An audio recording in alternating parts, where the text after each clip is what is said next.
How are you, Jerry? Great to have you. Thank you, thank you. Tell me what's interesting and exciting on the show this year. Yeah. So what is exciting? I come every year largely for the collaboration with a lot of these other CIOs and business partners, and I think it's if it's nothing else, it's a really unique place where a lot of people descend with good ideas. So, what's new for me, one of the big things, in really almost a follow-up to Oren's. Yeah. Budgeting and forecasting is, to me, if not the most, one of the most complicated processes in the organization.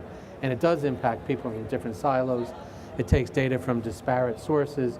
And depending upon how you do it, in our case, we do a complete cash flow model as well as our budget at the same time.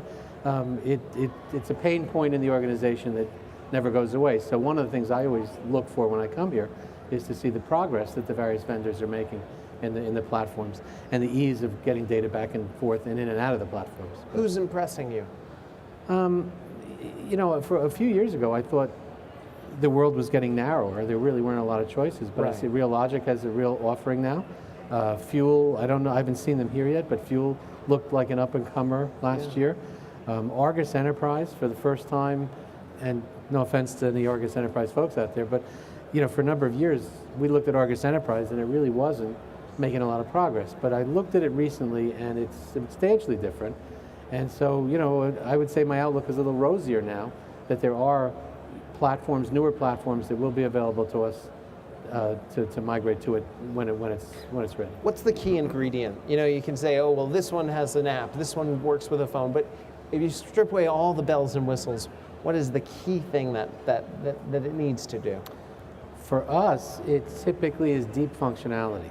We manage strips, malls, and office, and they all have different challenges in the budgeting process, and our management team is extremely specific about the level of detail in the budget. So, when we look at recoveries and we look at downtime and general assumptions, and we even look at square footage over time as it grows, all of that has to get baked into our model, and the amount of auditing and scrutiny that the models come under are such that our limitation has been finding a product that's deep enough.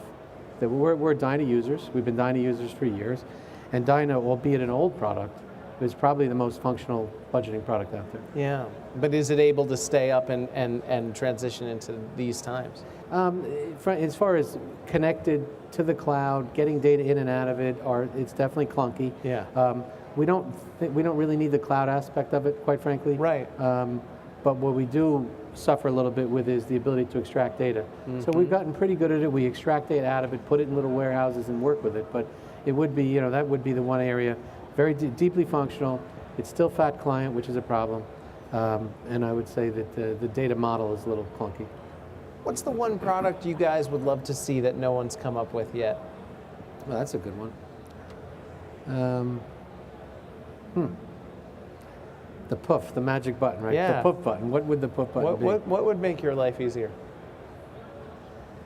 Maybe a real estate specific ETL connector that could really deal with all the disparate data sources and normalize. We do a lot of that in-house.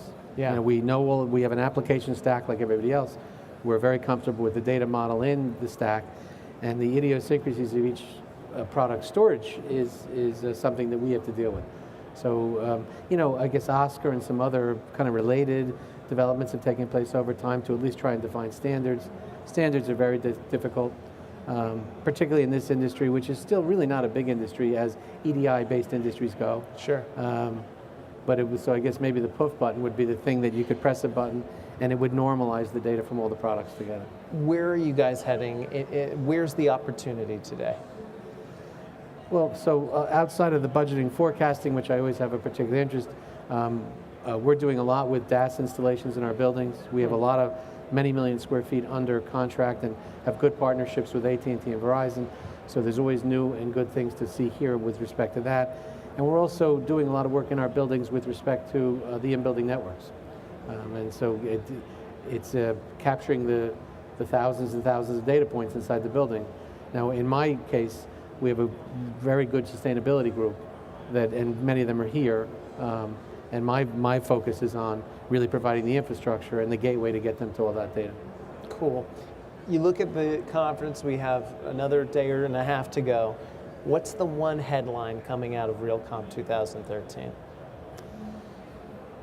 Well, I guess for me, it's what I said in the beginning. It's Yeah. all about meeting with my peers, Yeah. who I can never get as many of them in one place at one time, and have meaningful conversations. Yeah. And if sometimes those meaningful conversations are 10 or 15 minutes in between sessions, sometimes we break out and go places, but I think the greatest value that this conference provides is that it does attract all the right people. Well, thank you for being one of the right people here on the show, and love Thank you. having you on Conference Live. Great. Thank you Thanks very a much. lot. Robert Entin, and you can check them out. What is the Vornado website? What is your guys'? www.vno.com. VNO.com. Yep. You heard it here, and you're hearing lots of things here on Conference Live.